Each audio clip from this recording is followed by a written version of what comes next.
एक छोटे से गांव में जहां लोग बहुत गरीब थे, एक लड़का रहता था जिसका नाम सम था। सम का दिल बहुत अच्छा और वह बहुत जिज्ञासा था, लेकिन उसके पास बहुत कम चीजें थीं। उसके कपड़े फटे हुए थे और जूतों में छेद थे, फिर भी उसने कभी अपनी परिस्थितियों को अपने मनोबल पर हावी नहीं होने दिया। हर दिन स्कूल के बाद सम अपनी माँ के साथ उनके छोटे से बगीचे की देखभाल करता था। उनके पास बहुत कम था, लेकिन वे हमेशा जो उगाते थे उसे अपने पड़ोसियों के साथ साझा करते थे। सम की माँ अक्सर कहती थी, हम धन में गरीब हो सकते हैं, लेकिन हम दया में अमीर हैं। एक दिन पास के जंगल में घूमते हुए सम को एक पुराना धूल से भरा हुआ दीपक मिला, जो आधा जमीन में दबा हुआ था।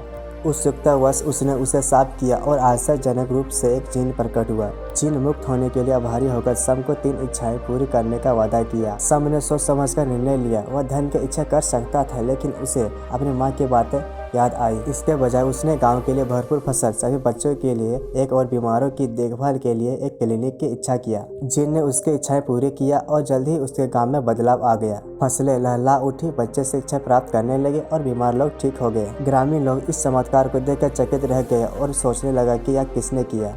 सम की माँ सच्चाई जानती थी। उन्होंने उसे गले लगाकर कहा, तुमने हमें वास्तव में स्पिरिट बना दिया। सम, सोने से नहीं बल्कि अपने दिल से। इस प्रकार सम की निस्वार्थता ने एक गरीब गांव को समृद्धि और खुशी में बदल दिया। यह साबित करते हुए कि सच्ची संपत्ति हमारे पास क्या है, इसमें नहीं बल्कि हम जो देते हैं उसमें है।